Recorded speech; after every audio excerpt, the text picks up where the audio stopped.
আমাকে নিয়ে মহা বিপদে পড়ে। কি হয়েছে? তোর না আজকে সকালে বিজয়ের সাথে দেখা করতে যাওয়ার কথা, তোর রেডি হতে হবে না? এই যে দেখো রেডি আমি। রাতের ড্রেস এখনো চেঞ্জ করিসনি? বাবা তো বললো সকালে ওই ছেলের সাথে আবার দেখা করতে যাবে। শুধু শুধু ড্রেস চেঞ্জ করে কি করবো? এভাবে তাকে আসো। তোর এই আলসেমি না আমার আর ভালো লাগছে না। আফা, এই আফা।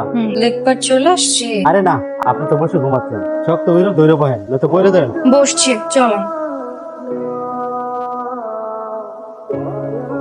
এই যে হ্যালো, আপনি চলে আসছেন? আমার জন্য একটু অপেক্ষা করতে বলছিলাম, একটু কি বসে অপেক্ষা করে যেত না? এসে দেখলাম একটা বেঞ্চ শুয়ে আছে। আমার বাবা যে কি দেখে আপনার মতো একটা অপদার্থর সাথে আমার বিয়ে দেওয়ার জন্য পাগল হয়ে গেছে। না জেনে না বুঝে উল্টাপাল্টা কথা বলবেন না। আপনি দাঁড়িয়ে আছেন কেন? বসেন।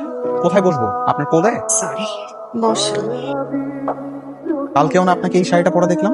হ্যাঁ, বাবা কালকে রাত্রে বললো আপনাকে সকালে দেখা করতে হবে, এই জন্য ভাবলাম আমার শাড়ি চেঞ্জ করে কি করবো। আমি আপনাকে কেন একটু অপদার্থ বলছি আপনি কিভাবে বুঝতে পারছেন? এরপর আপনাকে কি আর কোনোভাবে আমার জানাশোনা বাকি আছে? আছে তো, আমাকে বিয়ে করতে কি সমস্যা? অনেক সমস্যা আছে। তো আপনি জন্মের অলস একটা মেয়ে, বিয়ের পর কি আপনি এরকম ভাবে শুয়ে বসে সংসার করবেন? শুয়ে বসে সংসার করা যায় না? কি হবে? কখনো কি শুনছেন যে কলা গাছ দিয়ে ফার্নিচার বা নামের আগে গাছ আছে কিন্তু কোনো কাজে লাগে না? আস্তে আস্তে পরিবর্তন হয়ে যায়। আমি বিয়ের পর আপনার চা বানাই খাওয়া। শুধু চা বানাই খাওয়াবেন? কাপড় চোপড় ধোয়া, ঘর পরিষ্কার করা, এগুলো কি করবেন? কাজের লোক তো এগুলো করার জন্য আছে। এখানে কোনো কাজের লোক নাই, সবকিছু আপনাকে নিজ হাতে সামলাইতে হবে। ঠিক আছে, আমি চেষ্টা করব। তবু আমার বিয়েটা করেন, আমার ভালো লাগে না। আমার আলসামির জন্য নাকি কেউ আমার বিয়েও করতে চায়। আপনি বিয়েটা করেন, আমি পরিবর্তন হয়ে যাবো। কালকে থেকে আপনি আমার সাথে জগিং এ বের হবে, 7টার সময় আপনার জন্য অপেক্ষা করব। সাতটা মানে আমি তো সকাল 10টার আগে ঘুম থেকেই উঠি। সকাল 10টার আগে আপনি ঘুম থেকে ওঠেন না? আরে আমরা বড়লোক না, বড়লোকদের সকাল শুরুই হয় 10টার পর। সকাল 7টা বাজে আমার সাথে জগিং এর জন্য বের হতে হবে। ঠিক আছে। তাহলে কালকে দেখা হচ্ছে, বাই। বিয়ে করতে হলে নাকি সকাল 7টায় ঘুম থেকে ওঠালে, এটা কোনো কথা?